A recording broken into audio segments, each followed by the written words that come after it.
Welcome to the Foul Play YouTube channel. Hi, everyone, and welcome to episode 7 of the Crime Theory Exchange. I am Sunshine Christina, and today the Foul Play team are going to be discussing a few different things.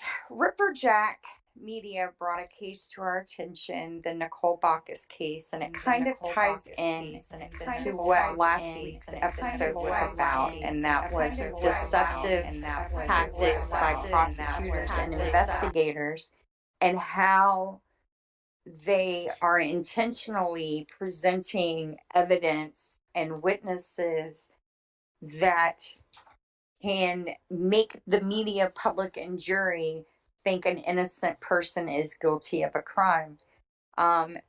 So that's what we're going to discuss today, and then we're going to show some things from the forensic mapping report from the Teresa Halbach investigation, because anyone who's watched or listened to me talk knows that that thing just drives me crazy because it's like clearly deceptive. And open up the panel for some discussion. Nicole Baukus is a 24, where she was 23 in 2012 when her truck hit a car head on, and she was at the scene. She was there, and she was drunk. She doesn't remember what happened, and 2 people in the other vehicle were killed, and another was severely wounded. She ended up taking a plea deal and was sentenced to 38 years in prison. The media at the time really made it look like this woman was guilty of this crime, but there is some very questionable things in this case that should have everyone concerned that she may in fact be another victim. Jax, how are you today? Oh, I'm just Jim Dandy. Working on, well, Zoe's kind of a slave driver, and she, after the first year, she really cracked the whip. yours and I, I know he's pretty, fraidy cat like me. So we've been nose down to the grindstone, that kind of thing. Oh yeah. I'm kidding.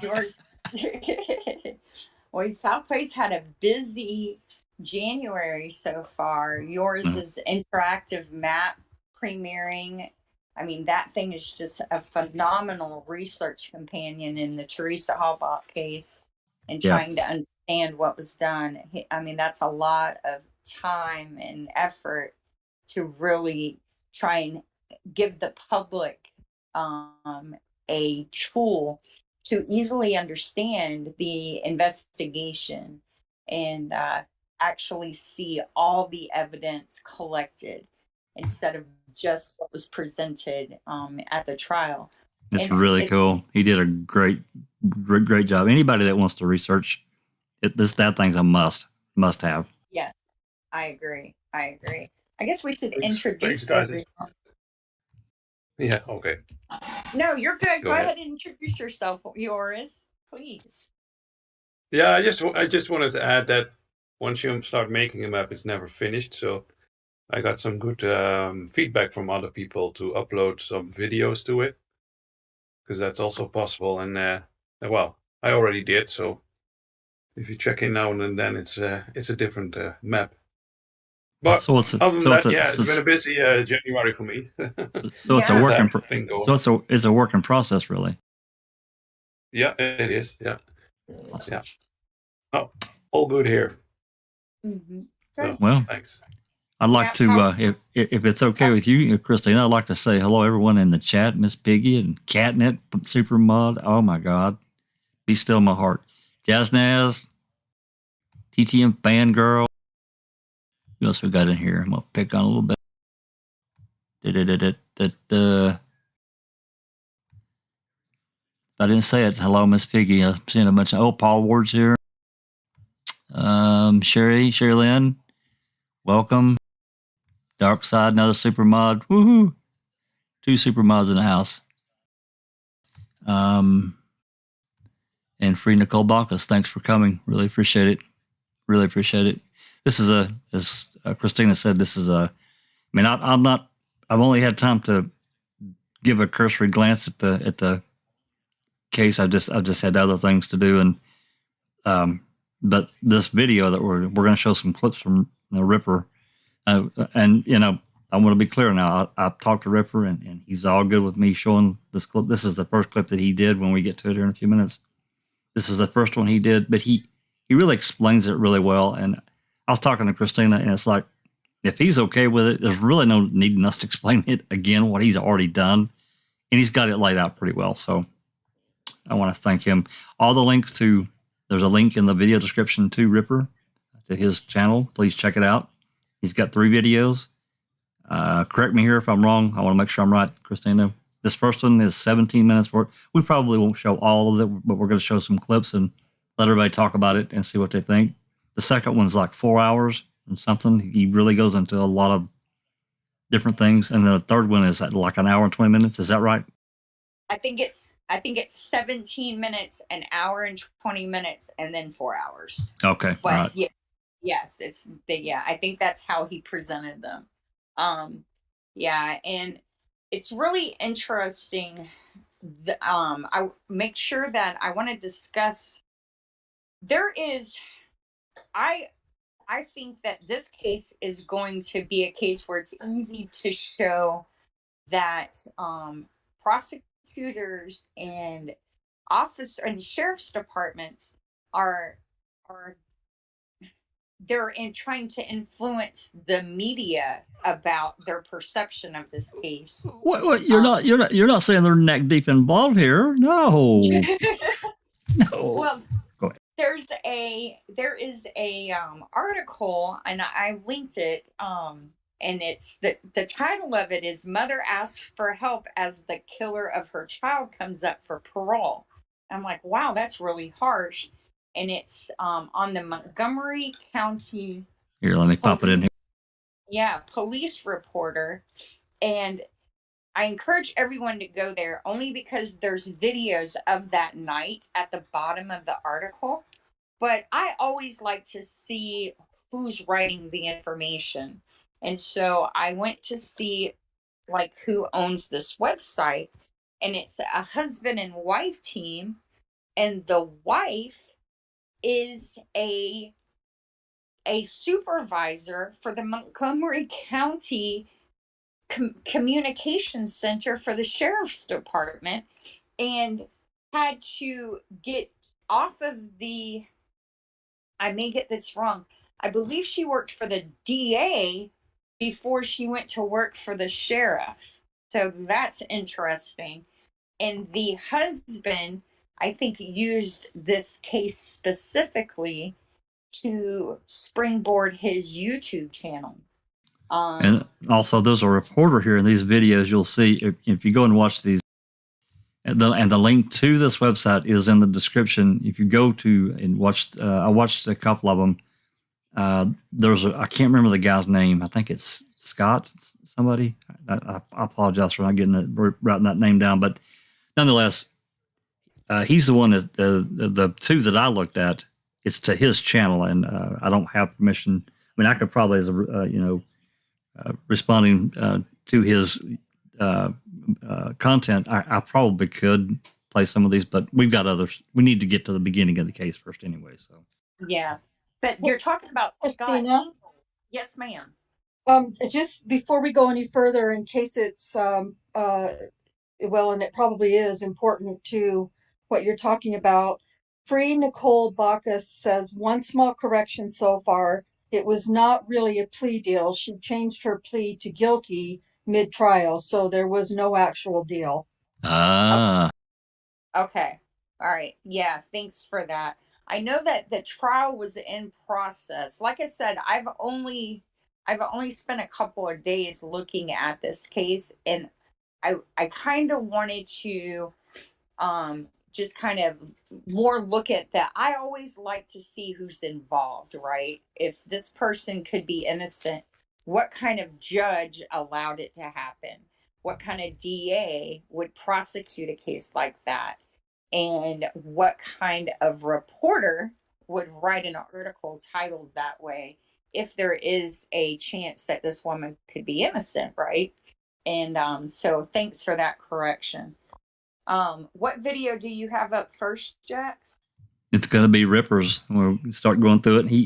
I mean, as you Okay. watch, for those that haven't watched it, he really does a really good job of not going into way too much detail, but enough detail that you understand really the beginnings of all of this and reason why there's real questions about it. Because, damn, And let me be clear. This is a horrific, horrific wreck.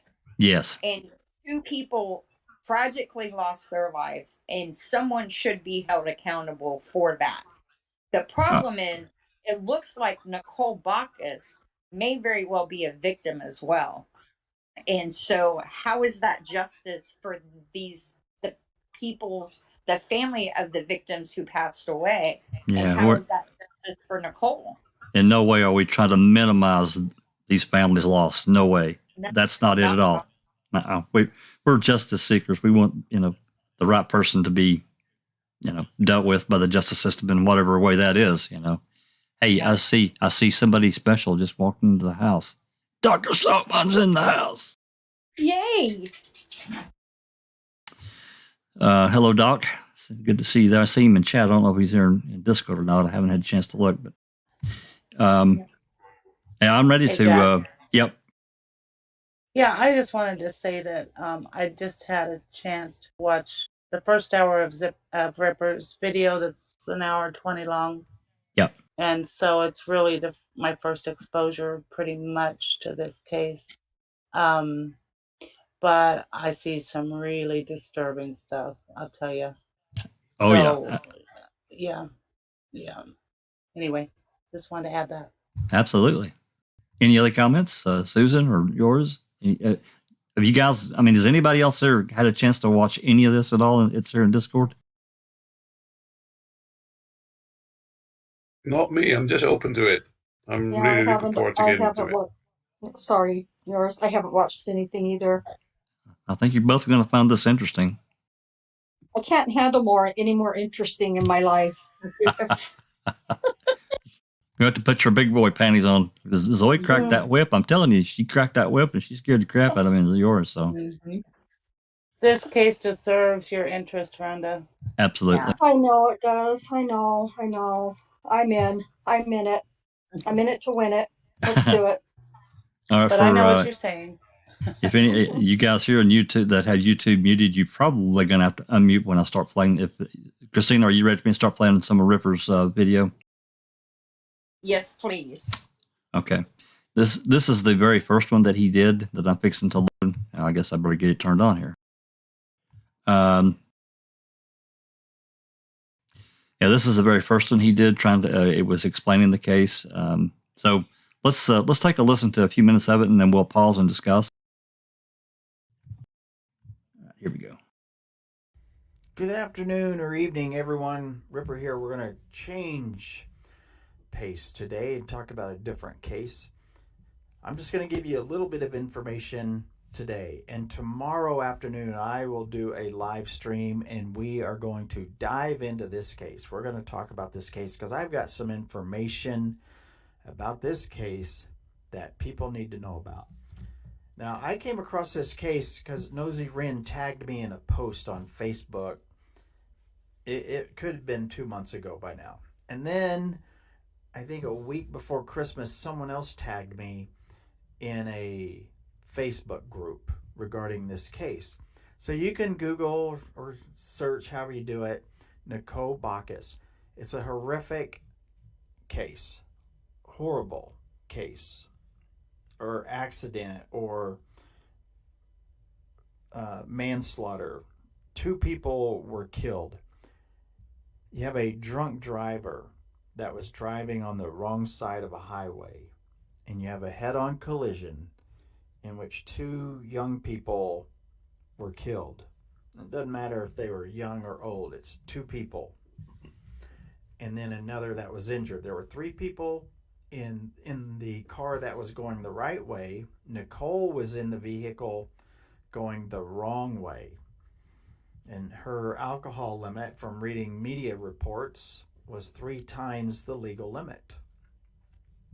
Now, when you read the reports on this stuff, like right here, this part right here where it says about, has her name, says she's convicted of 2 counts of vehicular manslaughter from accident 2012, and it says she was driving intoxicated. Says she pled guilty to the charges and was sentenced to 38 years in prison.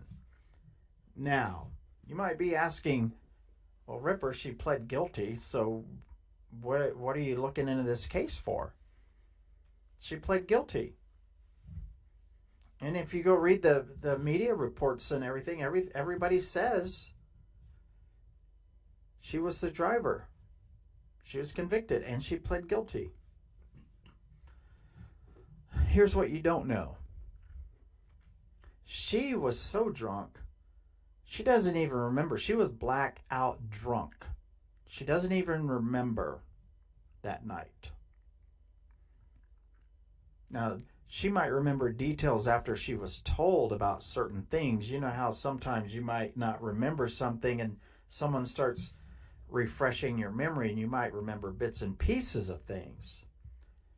But she could not remember that night. She was so drunk. And if you go and you research and you look up videos, there's some videos of her at a bar that night where she is really drunk.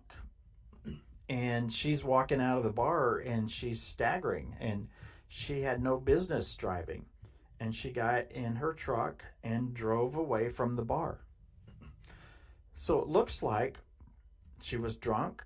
There's video of her getting in her truck and leaving the bar. And then there's a wreck and 2 people are dead. And she pled guilty. Looks pretty simple, correct? But it's not.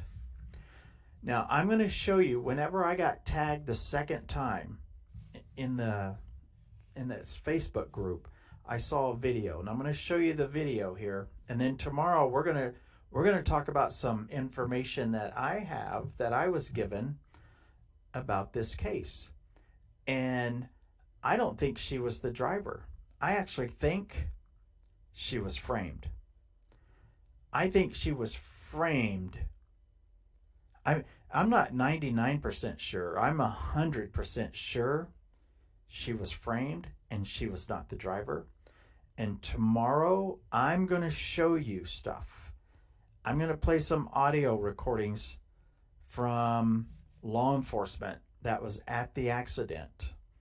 I'm going to show you some affidavits of witnesses who were there. And I think when we're done talking about this, I think most of you will agree with me that this girl was framed. So let me show you this video. And this video does not have everything in it. It's got a few things in there. But it's what caught my attention. Let me get this over here. All right. It's a YouTube channel called Free Nicole Baukus.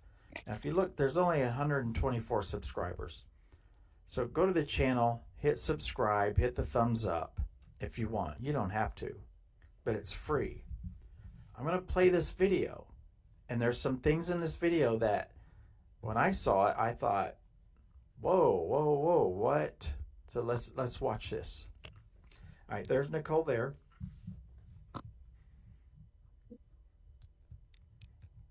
All right, they're talking about these shoes and a bloody sock that had been planted at the scene. Let me pause this real quick here. This is the dash cam of the first officer who arrived there. Now you see this happened in 2012, almost 10 years ago. That's Nicole over there on the right here. Let me get this large screen here. All right, that's her right there. And it looks like she has shoes on. There's something on her feet that's white. There's no doubt in my mind that she's got shoes on. Let me keep playing here. Here's a zoom or blow up of the picture. I mean, she is wearing a white shirt.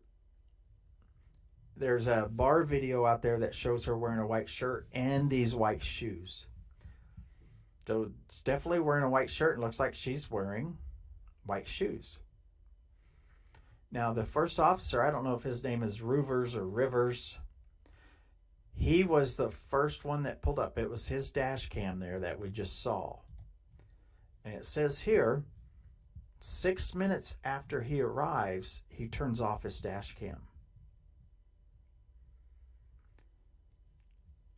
Now, if you're in... I'm going to pause right here. We're about 7 minutes into this first video that Ripper did. So, well, Christina, you can take it away, get opinions or thoughts, whatever. Well, I think it's important to understand that she doesn't remember what happened that night. All right. It clearly she was intoxicated. There's a video of her at the bar. Some guy, I believe his name is Cambus Duran, had purchased 14 shots and 7 beers for her. And so she was totally wasted. She was ripped. Yeah. I mean, just completely out of it.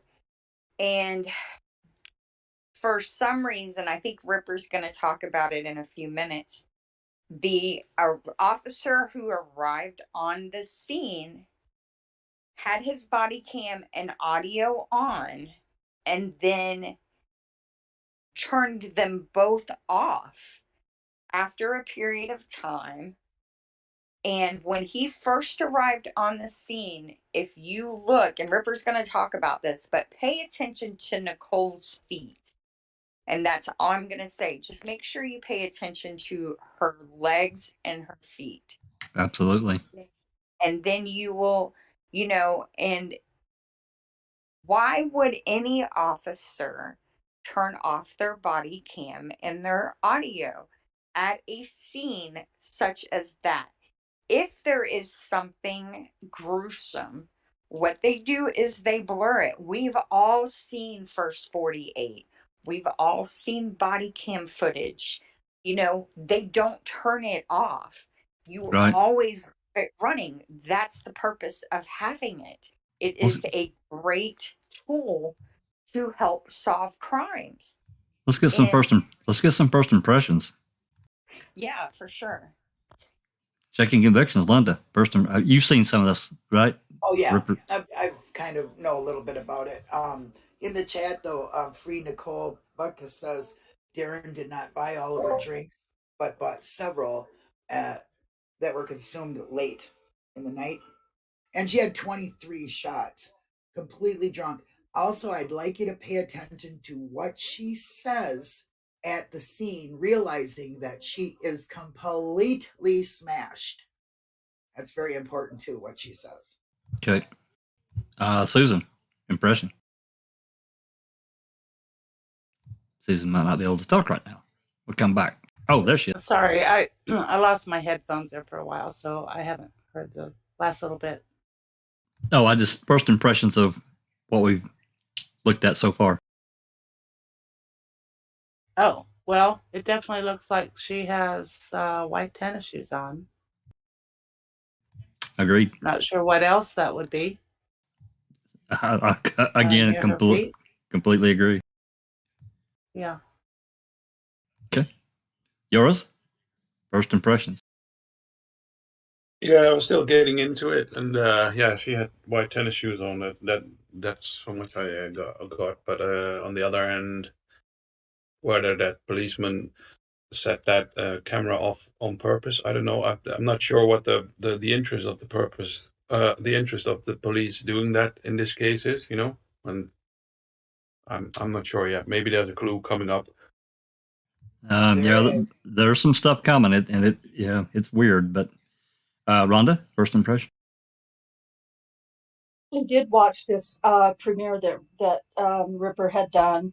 this was as far as I had gotten. But I just like, I remember shaking my head going, oh my God, what is wrong with our society? It's just, eh, sorry, Susan, but it's just inexplicable to me. I can't understand. I can't think of another. I'm going to have to use my thesaurus and find a different word, I guess. But No, holy crap. let's just use Susan. She's staff now. Come on. Yeah, we all share, right? That's right. Hey, Um, it applies in so many instances. it really does. And I just remember thinking that at the time, like when I watched this premiere, I was just like, holy crap, this is just the most, just another situation where somebody is made a suspect or a Patsy. convicted patsy. There you go, and wrongfully, and it just doesn't seem to ever let up. And until something is done with qualified immunity, phew, the cases are just going to keep coming, I think. But this is really tragic and really horrific what's done to her.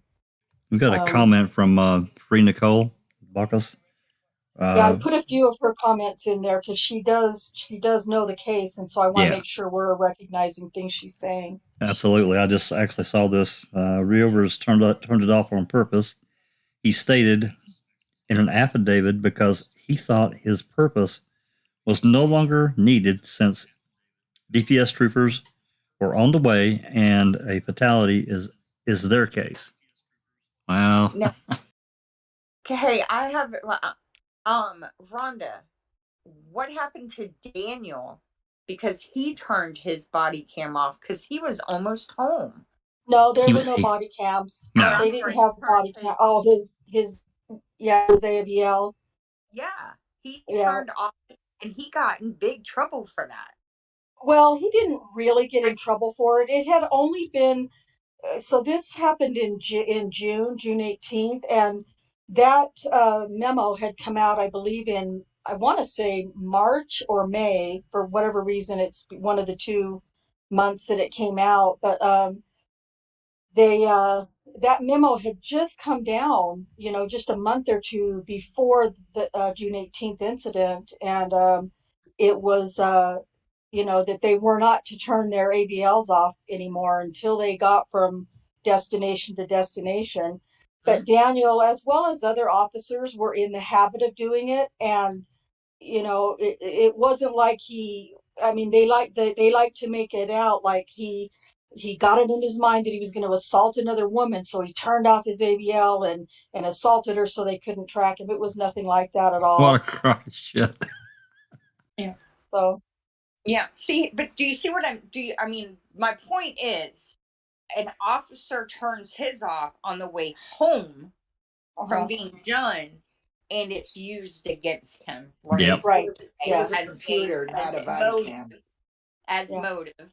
And yet this officer is at a scene, working the scene, and And turned it just off. says, "Oh, I'm going to turn mine off because I thought I was done."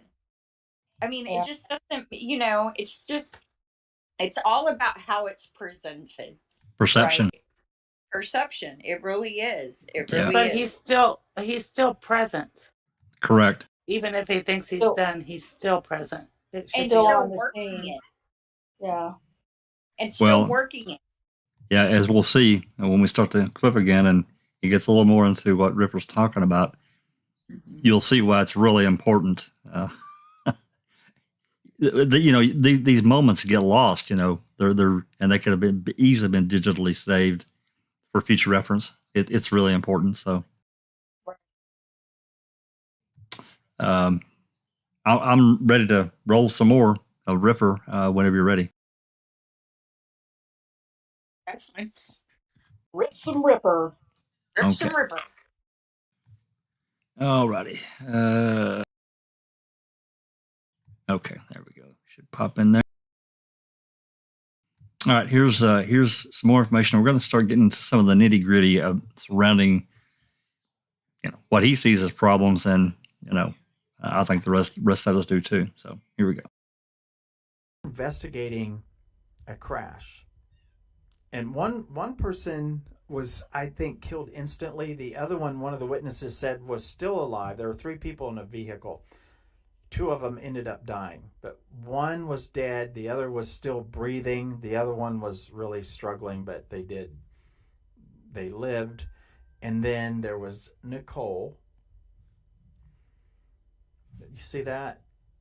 6 minutes after he arrives, he turns off his dash cam.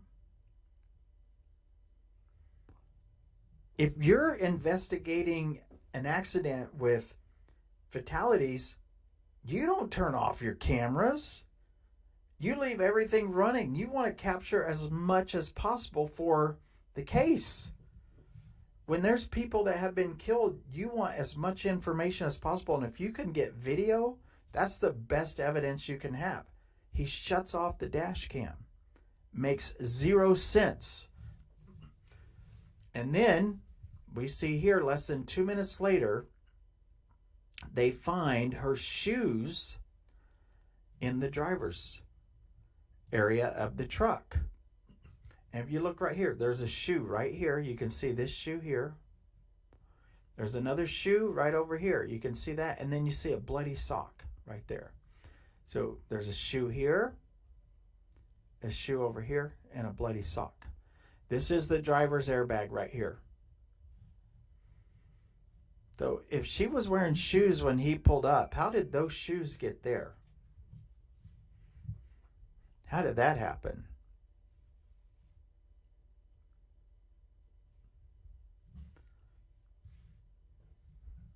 You can read this. She had the shoes on when he rolled up. 6 minutes later, turns off the video. Then they supposedly find these shoes in the floorboard. Police pictures then show the find and document it. And then, number 5, prosecution uses that as the sole evidence of Nicole being the driver, along with the contamination from the bloody sock being planted. Something's off. I mean, when I watched this video, I thought something's definitely off, because to me it seems like she had her shoes on.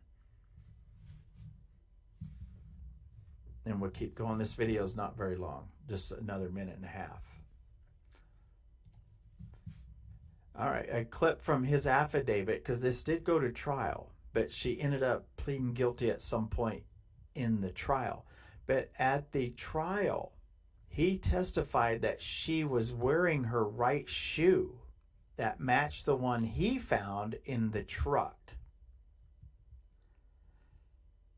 So if he saw her wearing her right shoe, then how did they both get wedged in the truck? And then the last thing here says that he was not aware that his car camera captured her wearing both shoes. Which I could understand. If he didn't review his dash cam and you didn't really pay attention, you might not see that she was wearing shoes. It's something that would be easy to overlook. But in trial, he said she had one shoe on. So this is a great question. How did both shoes get put in that truck? And then this part, I'll just read the highlighted stuff. You guys can pause it if you want to read more. It says she was wearing one shoe at the time, which was white. And then we go down to the second highlighted part. At some point during my assessment of the scene, I saw in the pickup a white shoe on the driver's side floorboard. This shoe matched, This shoe matched the single shoe Baukus was wearing on her right foot. And he says he doesn't specifically remember whether or not he saw a bloody sock at that point. But my recollection was better at the time I testified during the trial, and I defer to that. All right, so this is after the trial. This is, I'd have to go back to see what this was for. But basically, it must be another hearing.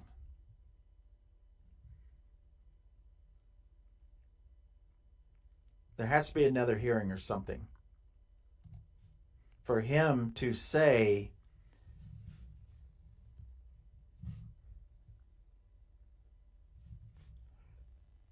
Yeah, for him to say my testimony at trial,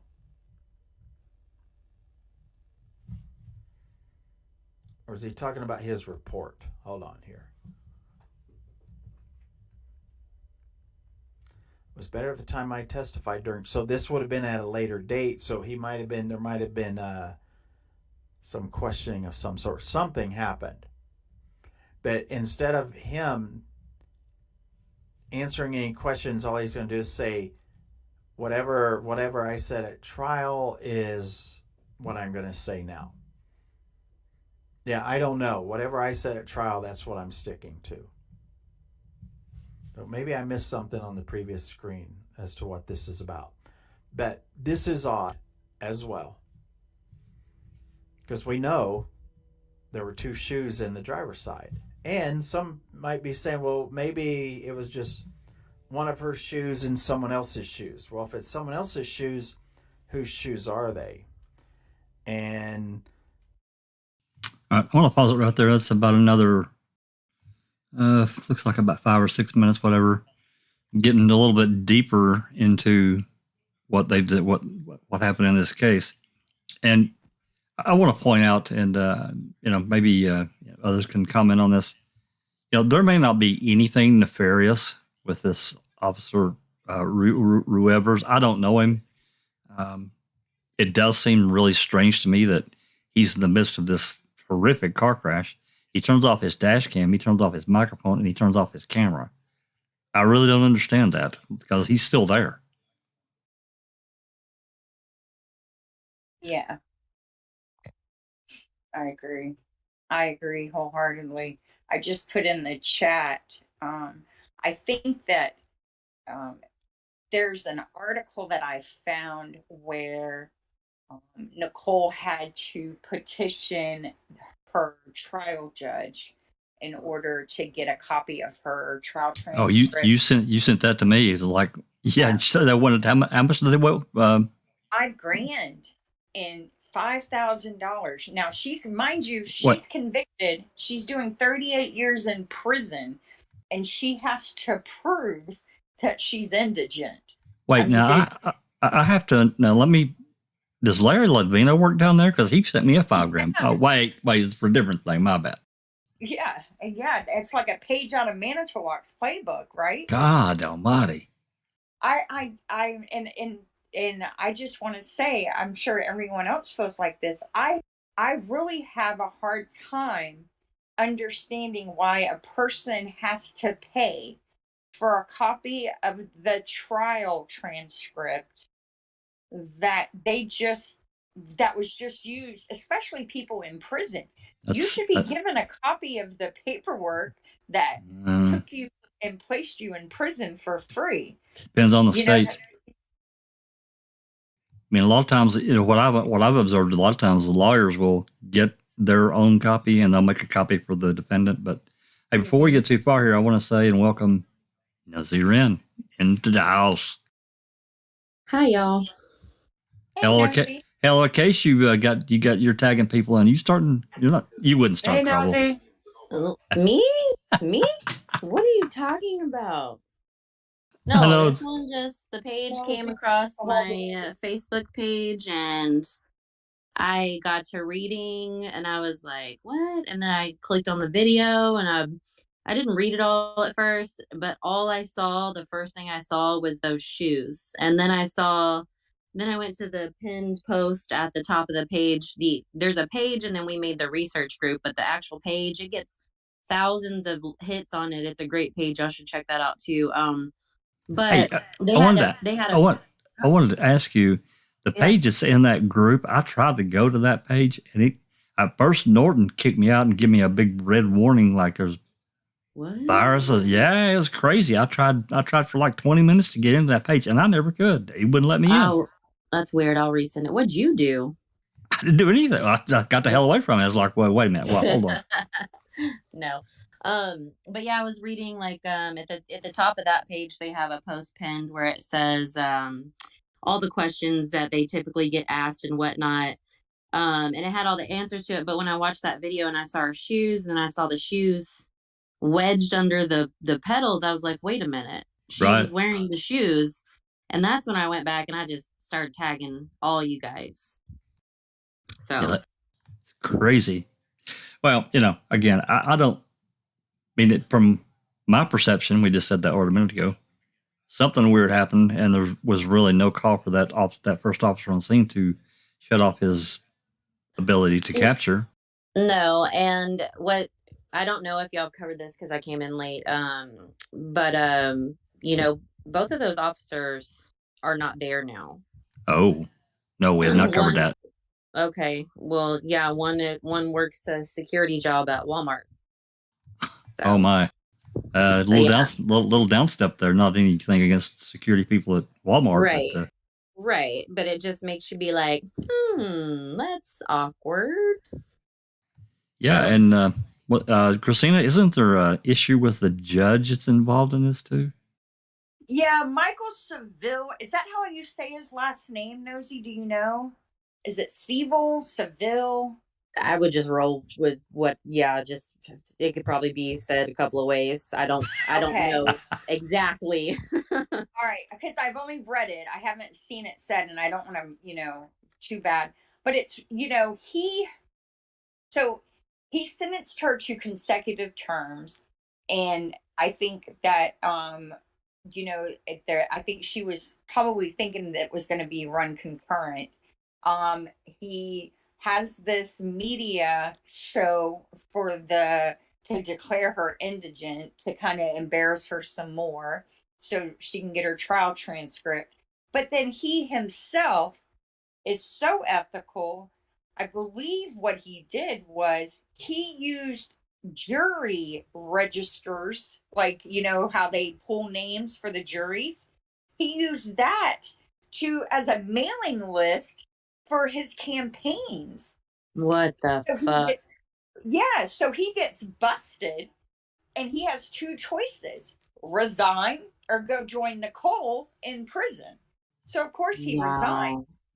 And now you're going to love this. Now he is a partner in his own law firm, and their specialty is defending like high profile people who get in trouble.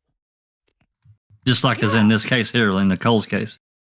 Yes. Hey, before we get too far, Free Nicole Baukus has said Ruevers is still a cop, but in a different agency in town. He was a sheriff deputy. Now he is a Shenandoah police at the Shenandoah Police Department. Okay. Yeah, I couldn't remember which officer it was, but I remember one of them was, I guess, a security guard. I believe Walmart was what it was. So here's a little piece from a bio I found on Seville.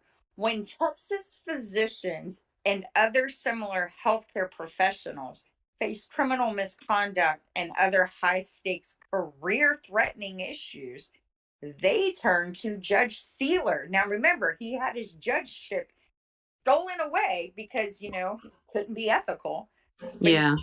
He's still referring to himself as a judge on his promo page for his law firm.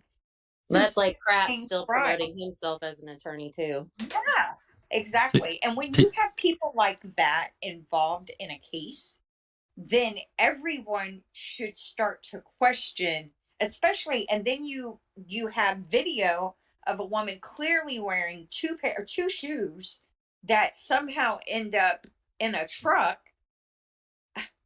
There's you know what I mean? You got to start thinking, well, what is it that they didn't do right so that they could just go ahead and make it look like someone did this crime that they didn't do? And I have a theory. Oh, go ahead. I was going to say, T1's got a comment here before it gets buried. Is there any type of tip hotline or reward offered to anyone with knowledge of who was actually behind the wheel of this fatal accident? I will say, it is a great question. And I will tell you, I know this because I learned this from watching Ripper, that, correct me if I'm wrong, Nosy, but there were witnesses that saw her in the passenger seat right before that wreck. Yes. Yeah, there were there were several witnesses, and basically their statements were one thing, and the statements made by these two witnesses, they pretty much aligned with one another, but they both did interviews and said that the DA was basically like, I'm going to need you to say this, or, well, we know for a fact that this happens, so we can't really let you testify that because we know this. And it's like, I can't remember the guy's name, but he was like, I know what I saw. And yeah, so they had some really good witnesses for Nicole's defense, and they were just not used, I guess, because Yeah, he saw her in the passenger seat, right? Mhm. Two of them did that I saw. His truck was above hers, I guess, a little bit. And the way he was looking down, the way he described it was, she was in the passenger seat. So that witness is, I believe his name is Arness Johnson. Yes, that guy. Yep. And this is the last thing that's said on his affidavit. I was never contacted or interviewed by anyone from the defense prior to trial. God. Which is a huge no-no. You know what, Jax? That's exactly what Ripper said when he read that too. Well, and I wonder, but my question was, how would the defense have known about this witness if the DA wasn't willing to use them? That's right. He gets buried. Yeah, I would like to see the police reports from that night, right? To see if they were listed as witnesses. That would be your first indicator right there. But yeah. Hey, yours typed a question in. Yours, why don't you ask what you typed into chat? It's a good question. You mean who's the driver? Absolutely. Where is the driver? Yeah.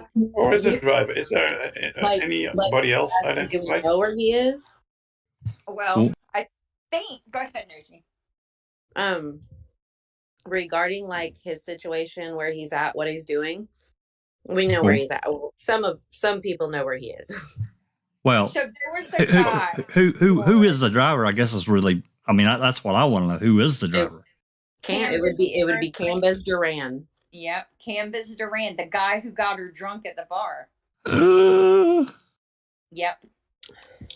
And I have a theory, which I haven't really dug into this case, because you know how Arness is testifying, or I'm sorry, Arness in his affidavit says that he saw that truck pulled over, and then he saw it pull out, and it almost hit him, which is how he saw Nicole in the passenger seat with her little white shorts on.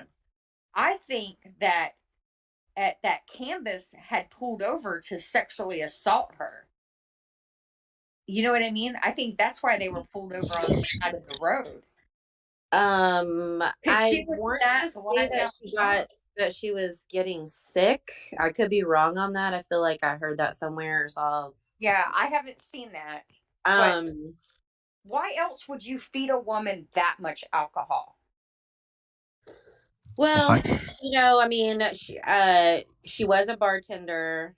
Mm-hmm. She probably held her own liquor, whatever. Mm-hmm. I mean, I have never had that many shots combined with beer. I'd be dead. But I mean, I've seen it. I've worked in college towns. I've worked behind many bars, and I've seen it. And I mean, you just get carried away. I don't know what his intention was. Like, I don't know if they were friends previously, if they had ever hung out before. I don't know those details.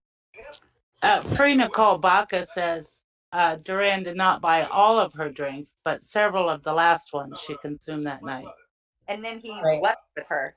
So, what I'm taking here, without knowing, again, I'm really pretty much an idiot on this case. So, it sounds like that she stumbled out of the bar, and she was clearly, ripped. She gets in her truck and drives away. And at some point there, pretty quickly, he meets up with her. Is that what I'm getting? Well, she's on surveillance leaving one bar. And then she goes to that last bar that she went to, and that's the bar that she left from with Canvas. I see. Okay, that's what I was missing. Thank If you. I recall correctly, I'm still soaking all these facts in too. So if I misspeak, they'll correct me in the chat. So one I think is Raz and one is Hellhole, right? Is that the two bars? There's two. I don't know off the top of my head. Yeah, I think it's Raz because we have a clip at her at Raz, but then I saw another thing and they had it called the Hellhole. So Jinx has got a good question. Did she work at that bar ever, or she worked at a different bar? That's what I was just told yesterday, because in the photo that Ripper put up in his video, I instantly noticed that there was a bar key laying on the ground, and so I was asking. I knew Canvas had been in the bars, but I didn't know that she was a bartender. So I was like, did anyone DNA test that bar or that bottle opener? Because if it was his, his DNA would be all over it. And There's only one bar. There's only one bar. Free Nicole says. Second bar is false. Okay. Okay. And there is definitely a missing period of time. She leaves the bar. There is a blank time, and then they have her on I-45. Is that correct, Free Nicole? that's kind of what I got out of it. But again, I haven't got the nosedive into it yet. Free Nicole also says one witness called Nicole about 27 minutes before the accident, and she was pulled over throwing up. That is what the witness told the grand jury. Okay, that's some good information right there. Okay, and then what the airbag, only one airbag deployed. That was the driver's side. Was that airbag ever DNA tested? The only yes, and no DNA from Canvas came back at all.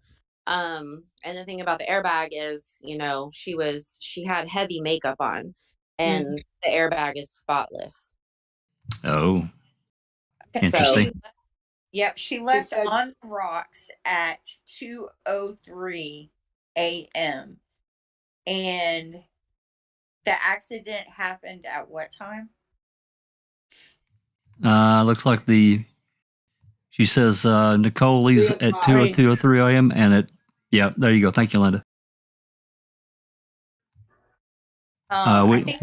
We know she met up with people by witness testimony who called her at 2:08 a.m. And I'd love to get you on. You could talk freely about this, Free Nicole. If you're familiar with Discord, we can put up an invite, and you're welcome to join us. Like right now. In fact, let me grab a Cat or Dark Side. Can one of you grab an invite? Yeah, Nicole leaves. This is what Free Nicole says. Nicole left at 2:03. The accident happened at 3 a.m. We know she met up with people by witness testimony who called her at 2:08. Right. So, and then for those of us who aren't familiar, how far from on the rocks to 242 and I-45 is that? Like, what's the distance? A couple of miles? Yeah, that I can't answer. I'm not deep enough into the case to know. I looked at it a little bit on Google Earth. That program is so fun. And because I lived in Houston for a little while, and I've been on the 45. And it's no excuse. It's really easy to get backwards.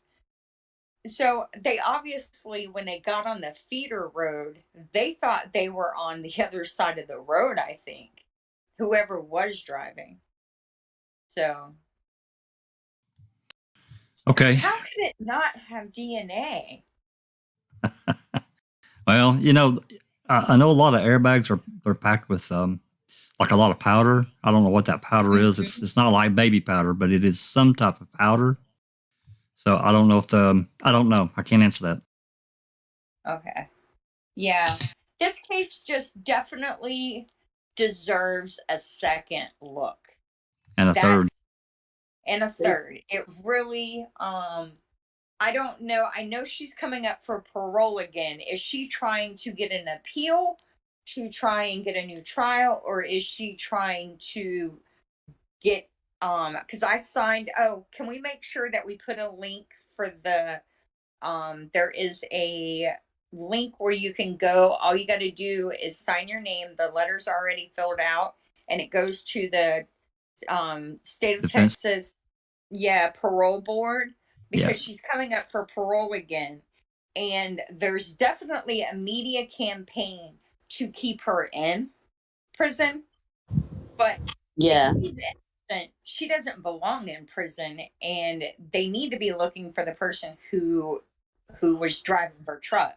The victims' families, they do have a very lengthy little letter written on a website and asking people to write letters saying no and all this and that. And then also Nicole also had none of the dust on her from the airbag. None. Wow. Is what Free Nicole Baukus said. So this witness who signed a affidavit, I just want to make sure that I read this for our listeners. So I was never interviewed by anyone from the defense prior to trial. I was also never contacted or interviewed by anyone from law enforcement after I left the scene that night. I was interviewed shortly before the trial by a tall, older man wearing glasses from the DA's office. I have seen a photo of Assistant District Attorney Andrew James, and he is the person who interviewed me. I told Mr. James that I had seen the female in the passenger seat and I did not see a driver. And he instructed me that I could not testify to that because it was impossible. I did testify during trial that I saw someone in the passenger seat and I didn't see a driver because I didn't think it was right to hide that information. So this guy, if I'd love to have a link to his full affidavit. You can because if you take the time to read that affidavit, it is clear that he remembers that night vividly. Are you in the Facebook group? No, I didn't even know there was one to free him. I know there okay, well, we created one. Yeah, one else will invite you. It's neat. And then if you go in there, we've done a lot of document dumping, and so has the Free Nicole Baukus page. So you can go in there and everything's topic, like all the Google Drive files, and we can just pull those and put them in file play too. Okay. Yeah, definitely. When is her parole date? She just had one several days ago and was denied, and I'm assuming it's in the chat. She just where to go. Oh, she was denied parole on the 4th. We're working on a parole new trial, and all attacks we can make. Do the letters for the parole. We can use them in December when she is up for parole again. Okay. So I'm going to take it like a whole year. I'm going to take it that all of her appeals are exhausted, or no? I have read motions from 2017, 18, and 19. I don't want to speak on that. Let Nicole answer that. Free Nicole says she has 100% of all the documents. Yes. We'd love to, we'd love to, get our hands on some of them and really do a deep dive into this, because, just one I know, so what you guys have really filled me in and helped me now. This looks awful. It really looks bad. But I was going to say, do you mind to play a little bit more of Ripper's video? I don't necessarily play it all. It's, She just said she is only up for parole on the first sentence. When she makes it, she starts the second sentence. What? Run concurrent. Now, or consecutive, in Texas, in the state of Texas, can you apply for a resentencing? Oh, yeah, you can. Okay.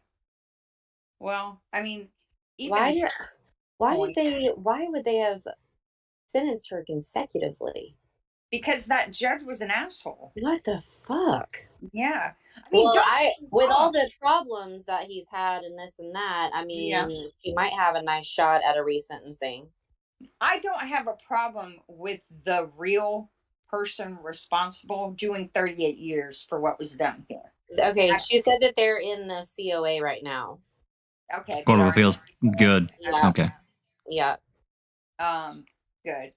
And but man, I want to take this fucking judge down now. Like, he's starting to piss me off. hey, listen to this, Nosy. This is really weird. So I've been digging around because you know me, I like looking at the officers and the DAs who are doing this stuff, right? So, and when I found out that he had almost went to prison, I was like, well, wow. So 3 days ago, I put in his name and I put in judge who resigned. 5 or 6 articles would come up automatically. Today, you put in his name, judge resigned, and you have to scroll and scroll or go to Wikipedia to Nicole's case, and there's an article linked to find anything on him. Are you searching on Google and having to do that? That's on Google. The same. Go to a different search engine and see if it does the same thing, because Google, you can like go to Google and get your shit removed off of Google. Right. But I'm just saying they've done it in the last 3 days because it was there 3 days ago. That's and crazy. Now it's not. So they're actively trying to control the narrative. Oh yeah, and you know how it goes. Whenever the small towns and, you know, tiny cities start seeing shit pick up traction, they're gonna start, you know, paying attention. And I think there's been a lot of traction on this case in the last couple of weeks. So how is that justice if you're not allowing the truth to be known? Well, it's not. If you're erasing bad stuff that the judge in the case did because you don't want people to know about it, then you're not trying to find the truth and you're not trying to make sure justice was served. You're only controlling the narrative, right? That's not what criminal justice is supposed to be about. in her Nicole Baukus page just said that they're in the Court of Criminal Appeals, but the appellate prosecutors are making false pleadings and submitting false affidavits. How do you do that? Oh boy. Look at we know how they do that just from Stephen and Brendan. You can post links, Nicole Baukus page. You can post links in the chat. Yeah, please do. False statements in the briefs. No, you can't. No, not a moderator can't do it. They won't take the links, so I'm not a moderator. No, I know. Can she give them to you? You give them to me. I can post them or I something. I posted the free or the research group. I think it shows you as a moderator though, Nosy. Doesn't it? Oh, okay. No, I'm not. But I thought I posted the group no, maybe I didn't. Shit, maybe I'm just delusional. I don't know. Anywho. So what do you think? You may play a little bit more of Ripper's clip? Yes, please. All right, I'll play a couple more minutes, and he gets through some of. Well, you'll sit here. Okay. Here we go. The prosecutors say they're her shoes. In their reports, they say they're her shoes. So they can't go back and say they're someone else's shoes. All right, so they have had experts that came in and said that she was not barefoot. Those are the same shoes that she was wearing at the bar. He did testify, the officer did testify that she had her right shoe on. 3, they were not tossed in by EMS or anyone else. They were wedged under the pedals to make it look like Nicole was driving. They did look like they were shoved in there. So this is a video that I saw, and I thought something's off, odd. So I reached out to someone, and I ended up getting contacted by one of the attorneys helping Nicole. and I talked to them. And then on Christmas Eve, him and I talked for about an hour and a half on Christmas Eve evening. And that's when my eyes really got opened up. That's when I was told about so much more about how the judge had to step down a few years ago to avoid being prosecuted for some other stuff. That's when I learned about witnesses at the scene, and there were audio recordings and this and that. And I have the audio recordings. And we're going to play them tomorrow during the live. And I have affidavits from the witnesses at the scene. And I'm going to show you those tomorrow. And I think after you hear these audio recordings and you see these affidavits from witnesses at the scene, I believe that you all are going to be just as upset as I was, because you've got someone in prison that should not be in prison. But worse than that, you have a family out there that had 2 people die and they haven't gotten justice yet. Putting the wrong person in prison is not justice. That's a slap in the face to the victims and the victims' family members. It's a big slap in the face, and it's not justice whatsoever. Anyway, I'll put a link to this video down below. I'm also going to put a link that goes to the parole board, because Nicole is coming up for parole shortly. And the link is very easy. You just hit the link, and all you have to do is put in your email address and like your zip code and a phone number, and it generates the letter for you to the parole board. If you want to support Nicole getting out on parole, I did it because I think she's been wrongfully convicted. Was she drunk? Yes. Did she leave the bar driving? Yes. Was she driving, though, when the wreck happened? I do not think so. I don't think so. And I believe when you all hear the audio recordings from the scene of the wreck, I think you will understand why I'm telling you she was not the driver. And when you see the affidavits, I also think you will agree she was not the driver. All right, everybody, I will see you tomorrow afternoon. I will go live and we will go through this. All right. That's first, before I go any further, really thank Ripper for letting us use his video for the presentation here and explaining at least the front end of the beginnings of what we know now. Please go to Ripper's. I'm going to put all the links in the description. Go over and see Ripper and watch the other 2 videos. And he's got the link. Go sign that petition and all that stuff. I'll put all that stuff in. I'll add it. What I don't, or I already have some stuff in there, but I'll add the rest. I've linked what you put in there already. And the video that he was talking about that you can't play, I linked that in the chat. Oh, excellent. Thank you. Yeah, this case.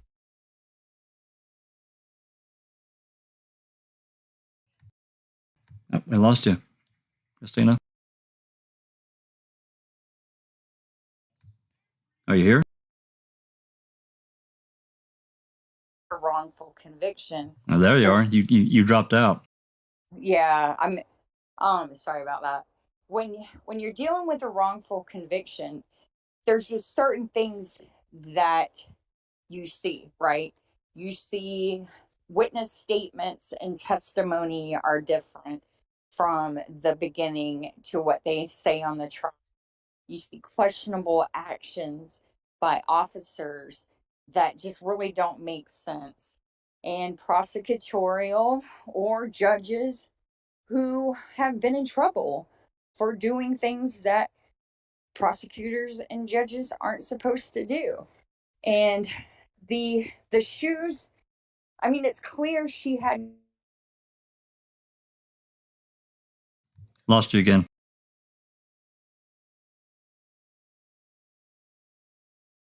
Shoes on. That's what one can say. Shoes on. Well, while she's away, what do you think there? Well, I mean, let's just open it up to everyone else here. Yeah, I really wanted to see that picture again because we've been skipping through it very fast.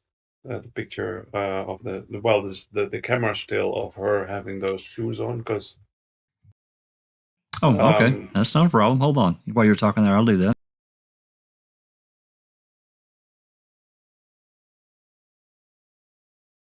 You should hear the video that we're not showing when the police ask her who was with her, who was driving. She names the person. Now, at 23 shots and as drunk as she was, can't remember even the accident, you don't have time to make up a name in your head. You don't have time to make a story. So I find it very believable to what she's saying when the police are first asking her who was driving. And she names Kembis or whatever you pronounce that name. That is very, telling to me. And she was, Dr. Silkman asked me, she was on the passenger side when they came there too, when the police got there. And I'm guessing she doesn't even remember telling them that guy's name. Remembers nothing. Okay, Linda, a question. This guy that was driving, now, was he injured, or was he injured and ran off, or what the hell? Apparently, no injuries to leave any DNA. They did make a thing like he couldn't have gotten out because the truck was so smashed up, but they did demonstration of how he could have gotten out easily. He might have been injured, but not below the where he couldn't walk. Probably, the airbag usually does something, but there was really nothing on that either. So hard to tell. All right, yours. Here's the first photo that Ripper put up. And let me go through here just a little bit. Yeah. Are you wanting that photo, or are you wanting the one in the car? No, this one. This. Yeah, this is supposed to show that she had shoes on outside, but how do we know it's her? Is one question I have. This is the dash cam from the cop car. And where? Well, I don't know anything about this case, but this guy is he not? Could it be this guy?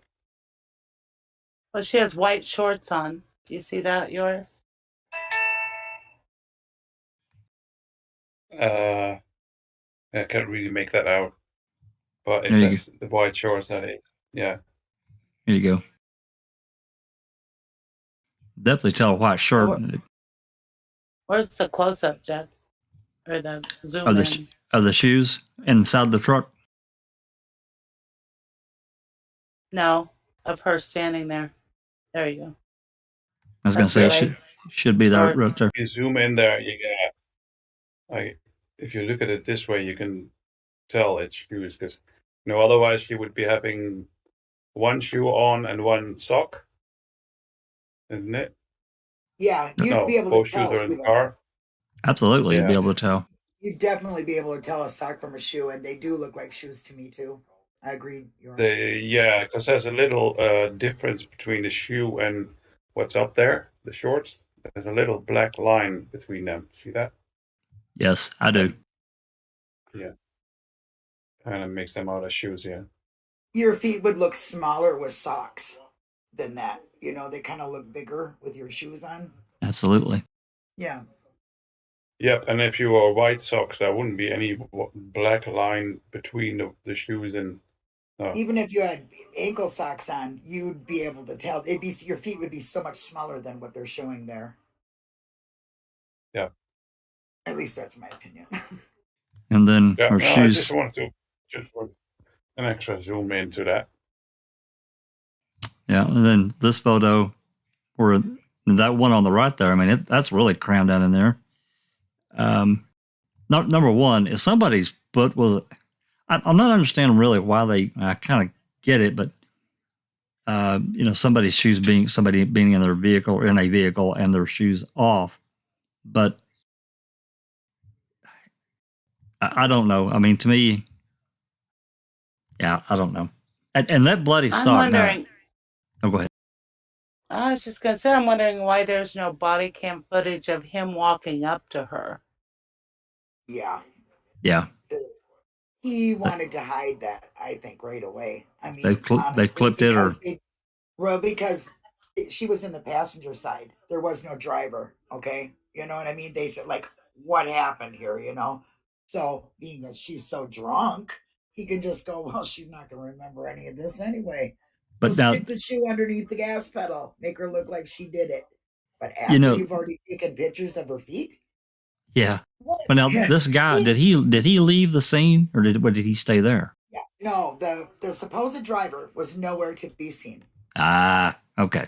And they were over, and it was that overpass by Walmart. So that might be where the person went. I thought I read that he gave a witness account. There is here's what, can y'all hear me again? Yep. All right, good. They're coming to rewire my house for my internet Friday, and I can't wait. But this is what Arness, and I believe his last name Johnson. This is what he recalls from that night. But he said that he and another witness, Fisher, and Fisher was I believe, a medic, or a medic and a war vet. They discussed what I had seen, and we even theorized that the driver of the truck could have jumped over the overpass bridge and disappeared in the Walmart parking lot. We even Nicole got his name, Arnez Buchanan. Buchanan. Okay. We even walked over and looked at how far the driver would have had to drop and discussed that it really wasn't far to the ground. Now, Walmart has excellent security footage, right? I wonder what their Yes. I wonder, I'm sure they've already thought of this, but I wonder if they could get that footage. Well, probably not now. Well, I mean, I don't know. Like, I don't 10 know. years later. Is it 10 years later? Yeah, I doubt it. Yeah, this happened, I think, June 30th of 2012, or like from the night of the 29th and 30th of 2012. Right. So it would have been it's almost 10 years. But, and yep, and if they had actually thought Nicole was the driver, they wouldn't have taken that time to try and figure out where the driver went, right? This just leads more credibility to these, and these guys don't know her. So why would they arrive on the scene and think about where the driver went if Nicole had been the driver? Like, this wouldn't even be something they would have even thought of thinking of, right? Well, I don't know. I mean, another question I have is, does the driver, is there any kind of connection with him to, someone with authority or whatever, or do we know that, Linda? I do not know that. I know I do not know. I know he's a local drug dealer. He was arrested for, I believe, selling marijuana. And the day that Nicole was sentenced, he was arrested for buying her that much alcohol. But I looked and I couldn't find where he ever got sentenced for that charge. So, I don't know what became of that. Ripper's got T1's got a question here. Was there any cell phone pings researched? I can't answer that. Anybody know? I don't know. I have to probably maybe wait for Free Nicole. Ripper says someone brought up a good point about all the Nicole's makeup being on the outside, on the ground of the passenger seat. That's a really great point there. If she was the driver, why the hell would her makeup be over there? Yeah. There's also a rumor that the driver is a CI. Oh, That charge you were talking about, Christina, said that like most of them were dismissed. Oh, okay. So he didn't face anything really for the drug charges. And no cell phone reservation. Great. On Casbin's phone. Free Nicole says Buchanan did know Nicole from high school, but did not know it was her he saw that night. He learned it was her on the news the next day. State tried to claim that they were friends to discredit him. Of course they did. Of course. Yeah, of course they did. And then there is, I don't know much about this, but Nicole did receive injuries in this crash, and her injuries are consistent. I believe there's experts who are willing to testify that Nicole's injuries are consistent with being a passenger and not a driver. It's something to do with her left foot. That and where the seatbelt locks. So the driver's seatbelt locks, of course, on your left hip. The hers is on the right. Right hip. Locks on the right. And her right pelvis area and pelvic bone were severely or damaged from that. And then I didn't see the pictures, but I heard that there are pictures of her injuries as well, and those are consistent with being a passenger.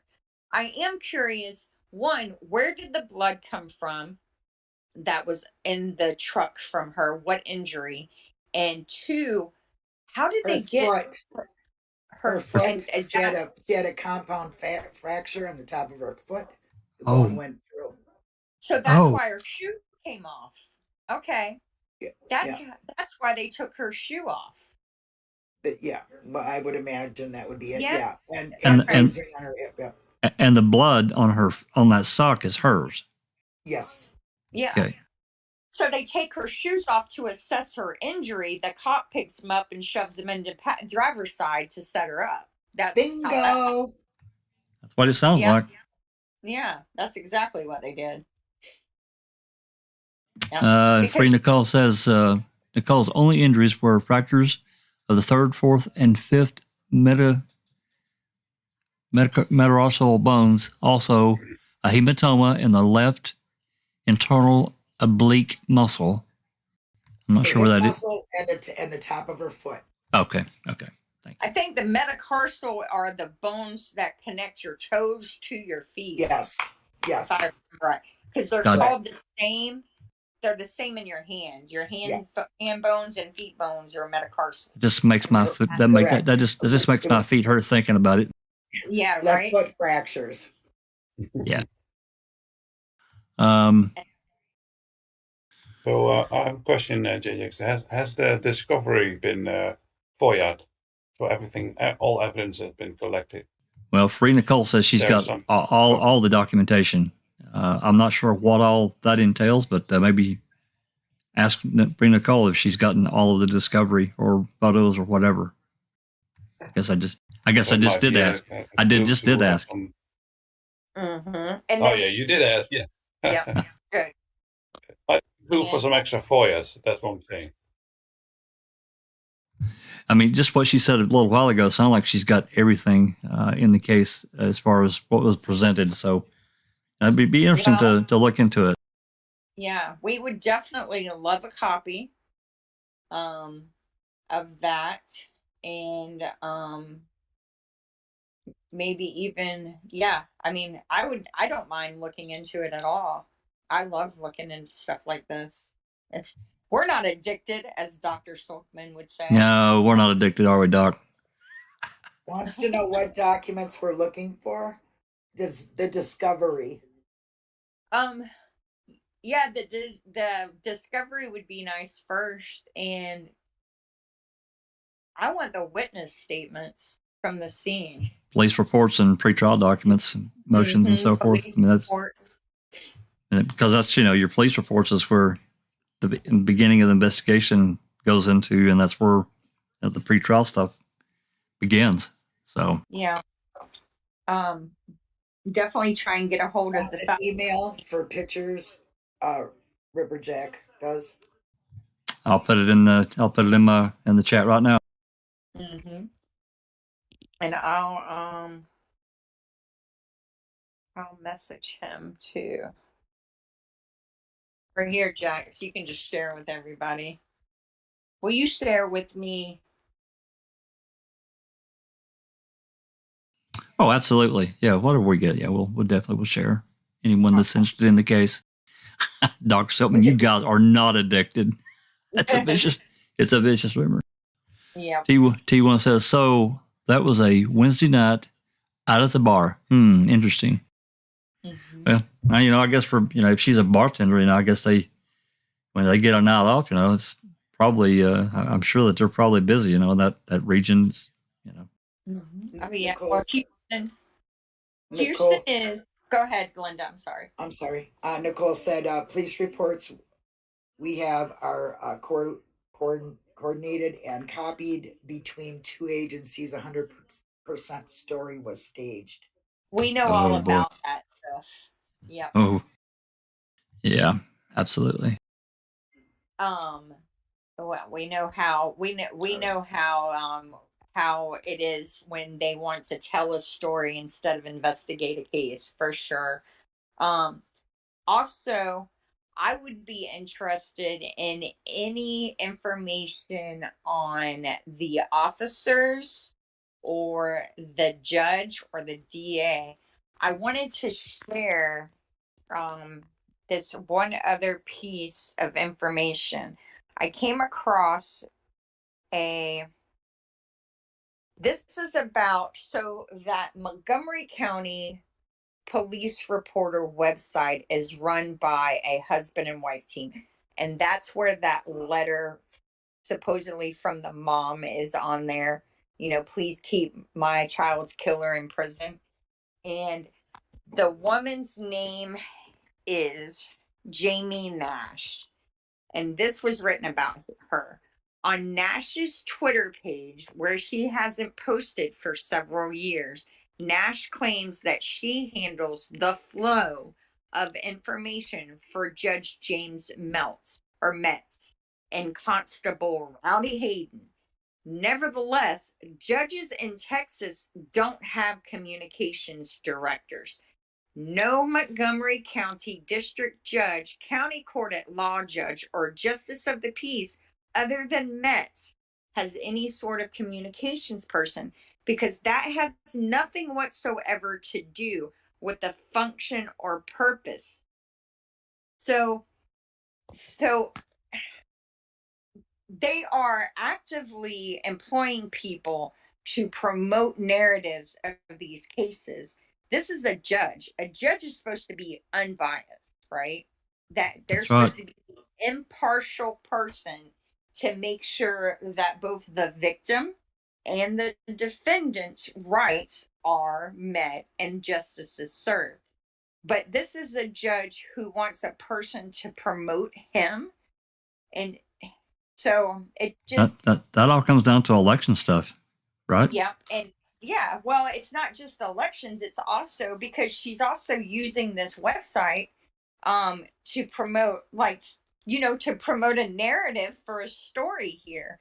And then if you look, her husband now has a very successful YouTube channel that basically was built on this case. So it's going to be, it's kind of like the Stephen Avery, Brendan Dassey case.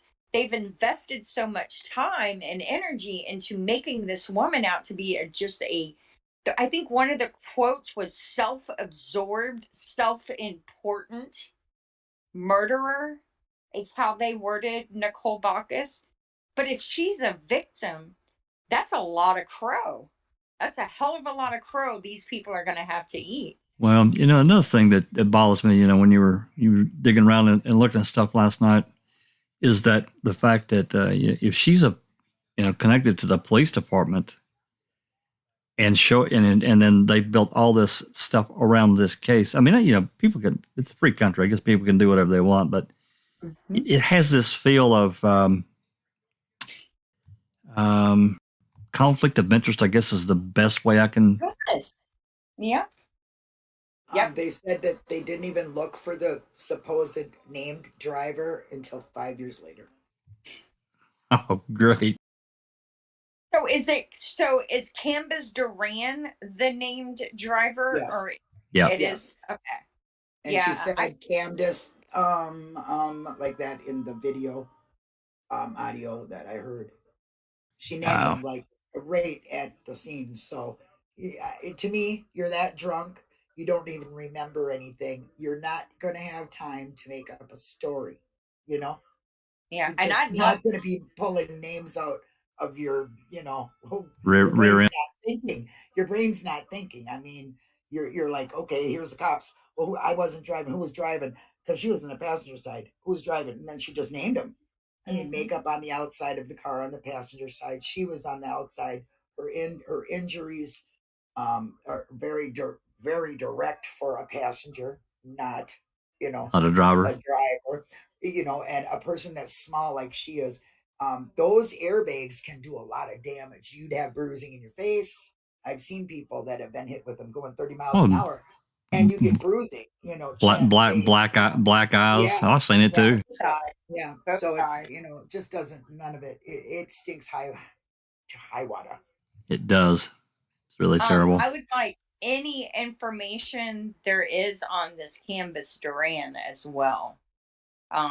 Because I'm sure that this type of behavior is not a one-off for him.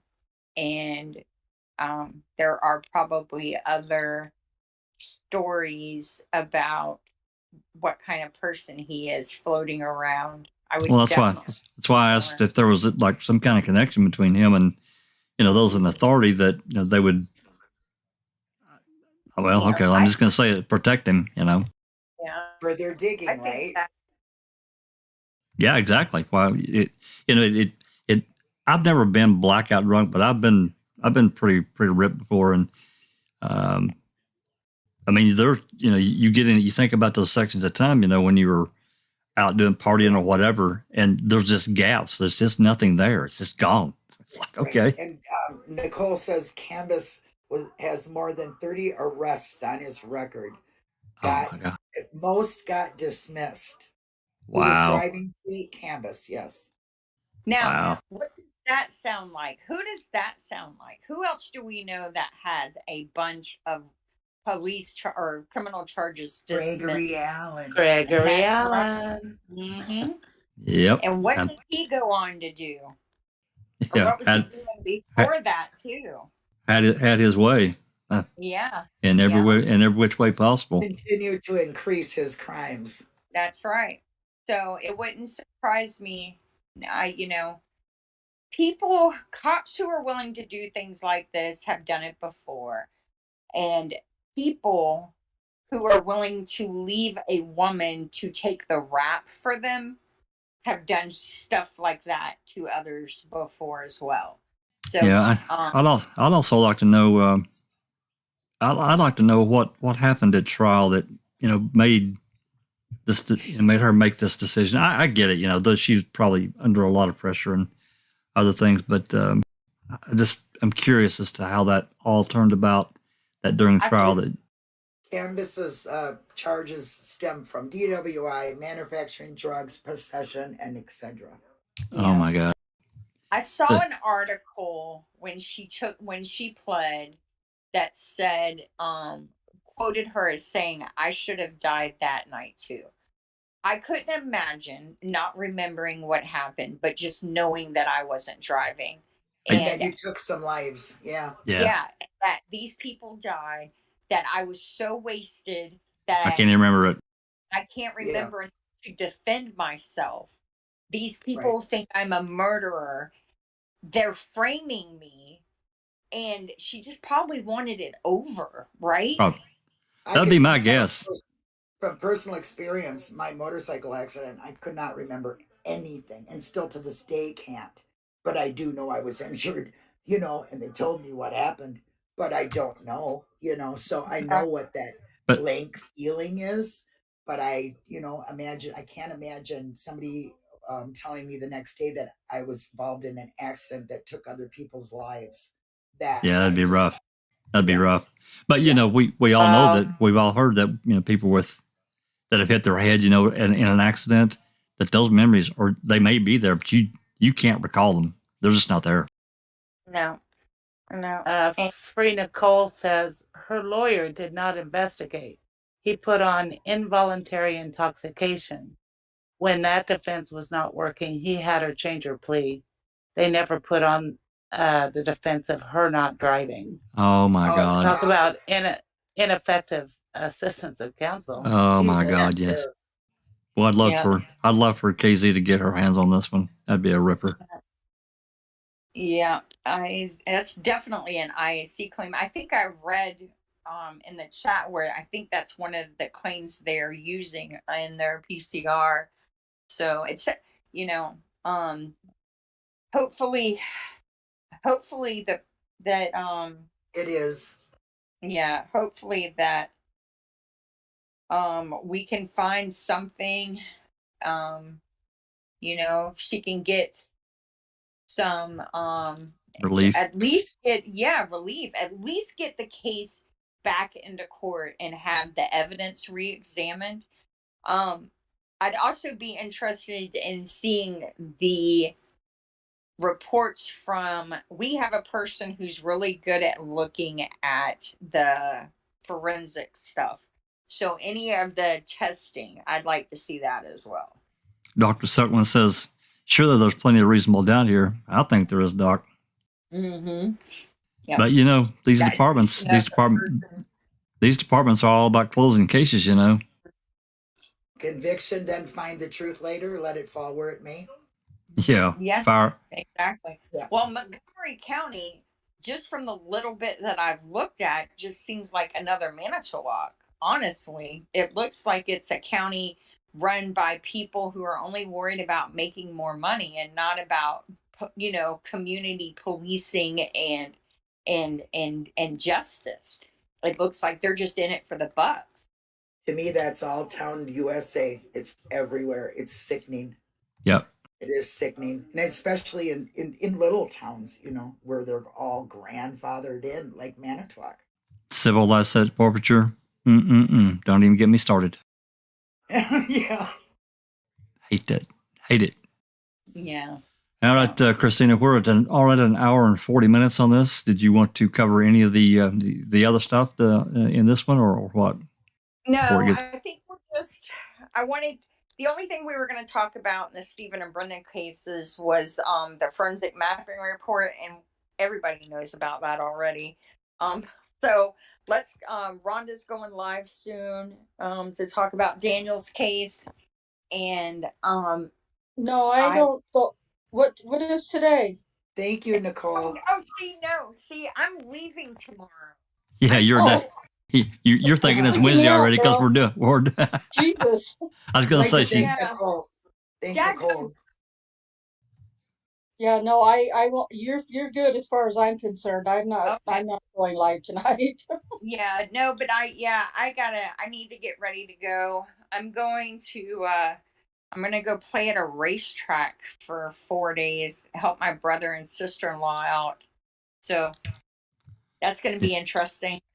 Yeah, I'd really like to thank Nicole for coming and educating us, and we'd love to have you on sometime to talk freely here because, we can do it here, we can do it on the open mic, and the microphone will be yours to, educate us, let people ask questions because this is a really interesting case, I think, of wrongful conviction, and I think it needs some attention. Yeah, I don't think this is the last discussion Foul Play will be having about Nicole Baukus. No. I think I see a couple more videos in her future. Absolutely. Definitely more to learn about this case. And it's sad. It's like the more you learn or the longer you're absorbed into the wrongful conviction world, the more you realize that there are dozens, if not hundreds, if not thousands of people wrongfully imprisoned. And I mean, Rhonda was right when she says, I don't know if I could take another one. I get it. I get it. I feel guilty when I'm working on one case and not on another. And I don't get paid to do this. None of us do. It's all But voluntary. yeah, Next and time we don't Nicole know said she'd these be happy. people. Say that again, Linda. I'm sorry, I didn't mean to interrupt. No, you're fine. Nicole said next time she'd be happy to come on. That'd be awesome. Yes, definitely. And and just if you're in contact with Nicole Baukus, let her know that there are people out here who believe in her, and and that we don't think she was a murderer by any means, and that she may very well be a victim, and that's tragic. So I think anyone who hears about that, should want to at least sign the petition or learn more about her case to try and make sure that the person who is responsible does get arrested for that. And more importantly, if officers and judges acted unethically, intentionally to convict this woman, they need to be held accountable. Well, that's the other side of it, of what many of us want. We want police officers to be supported and protected and everything that they deserve. But if they act outside of the bounds of the law, they're making decisions for a judge and a jury. That's not the way. It can't work that way. It doesn't work that way. Yep. Accountability. That's right. Please subscribe to the YouTube channel that Free Nicole Baukus has too. It's I will add that also to the video description. I don't have that one, but I will have it, and I'll put everything we've talked about that's linkable. I will add to the video description. And hold on. Free Nicole Baukus just said, for your info, the city attorney, the police chief, the mayor, and city council are refusing to even accept a complaint against Roovers. They're protecting him. Well, of course they are. Yep. And that's the officer who turned off his body cam. That's right. So that says a lot. If you're not That'd be a great law to change, wouldn't it? Make them wear it their whole shift. If they don't, then they are accountable. Loss of work, a fine, something. It should be, they have to wear that. That's what they're for. To give them a clear vision of what happened. I think I honestly, Linda, I thought it already was. Why do you have them? Yeah. If you're carrying a gun, okay, and supposedly protecting the public, you should be filmed and recorded at all times doing. Well, now there are some departments that they can't turn it off. Yeah, but they need to make that exclude. I mean, it has to be. Why do they have them otherwise? You have to wear this. Have to keep it on. Unless you're hiding something, you shouldn't care. That's right. That's right. Yeah. Well, I mean, we know it. Things get a little bonky sometimes out in the real world, and that's fine. I don't really have a real issue with that. It's when it goes outside the purview of their charge, of what they're supposed to be doing. Again, the perception is, to me, of what I see, something weird happened there in the first 10 minutes of him rolling up on the scene. He says it's against the department policy to turn it off. So he went against policy. There you go. And that's probably, Linda, why the city doesn't want any part of it, because that's a lawsuit right there. That's liability. Yeah. And I think it should be enforced. And I think there should be no covering up for it. Again, there's that immunity that we all talk about that needs to be gone. So, yeah. It shouldn't just be policy. It should be a law. That's Absolutely. right. And that's how they get around it. They make it a policy. So it's not penal code. Law. It's penal code section 36.05. Yeah. In Texas. So that is, well, I don't know enough about Texas law, but if, I've noticed that sheriff's departments and police departments have a tendency to make things internal mandates so that they're able to handle it internally when officers don't do right. So it's just, it's a mess. Absolutely. Oh, penal code. It's Texas Penal Code 36.05 is witness tampering, not video. Oh, okay. Yeah. Well, I mean, sounds to me like that they may have had some of that going on as well. I mean, Mm-hmm. So that's what they wanted to, I guess, write the report against Ruvers for. If the shoes were originally on her feet, how did they get in the driver's footwell? Dr. Silkman asked. So that is the question. that is the question. That's That the is question. the $1 million key opener for her.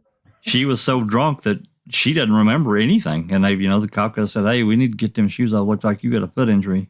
She probably would have just complied or wouldn't even, whatever, when you're that drunk. I've seen people that drunk before, and basically you can set them on fire and they probably wouldn't know for a couple of minutes because they're just gone. So did Kimbas Duran and Nicole Baukus know each other prior to that night?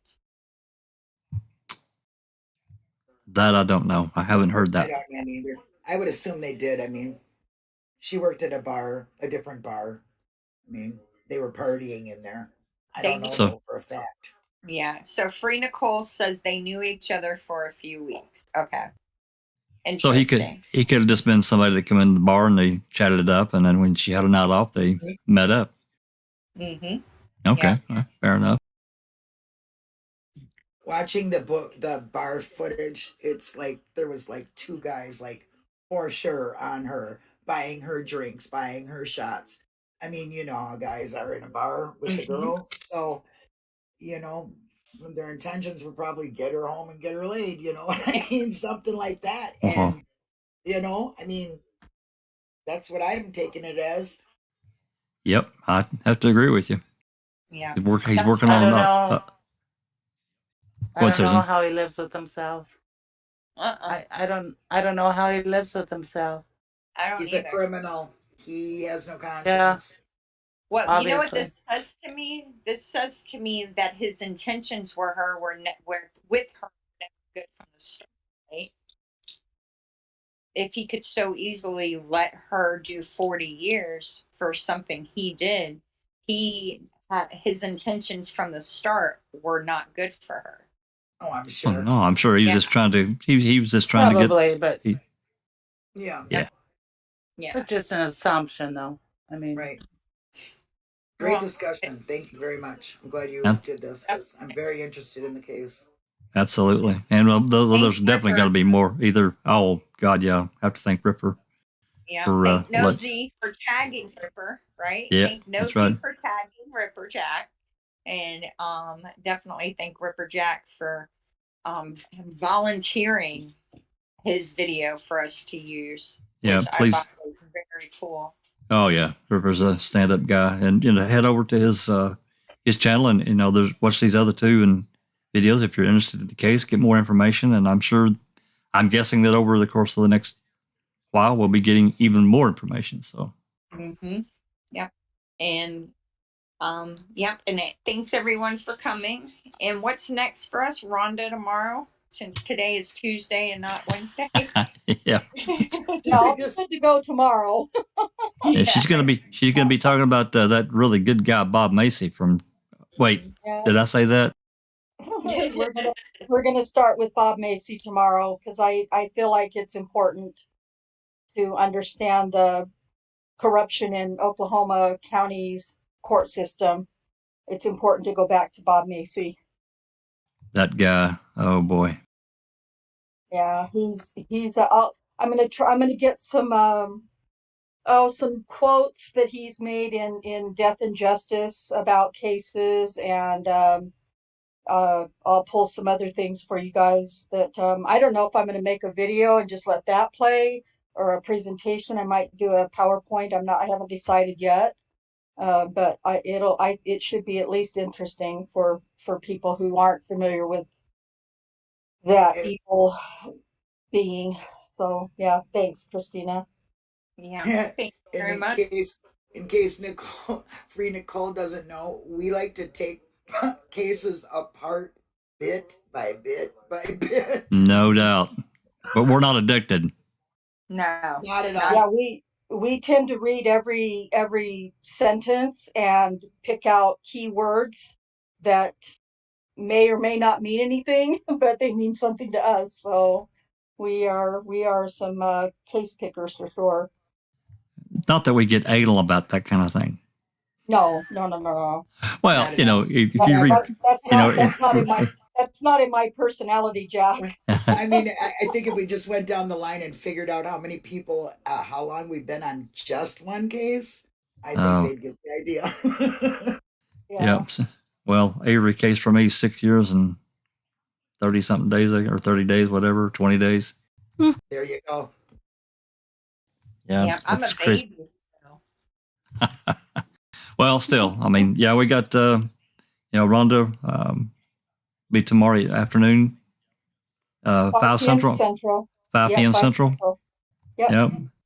And then we'll have Lyndon and Becca, I guess you're doing your thing Friday. Is that right? Yes, sir. Yep. 5:30. 5:30 Central. Yep. And then Dr. Silkman, 4 Central on Saturday with reading with Uncle Ken. And then another open mic on Sunday, part two of Gus Road. Gus Road. Yeah. I'm looking forward to that. Hopefully I'll be home to make that one. Jack, I think that reading with Uncle Kim is 3 Central, is it not? It is 3 Central, and it is the open mic. I'm thinking, blah. That's what we get for living in all these different time zones. It is 3 Central, not 4 Central. Yep. All right, Christina, anything else you want to add before we scoot out of here? That's it. Thanks everyone for coming to episode 7 of the Crime Theory Exchange, and we'll see you next time. Thanks, everybody. Special thanks to Ripper and Nicole, Free Nicole. Really loved having you. This has been a Foul Play production.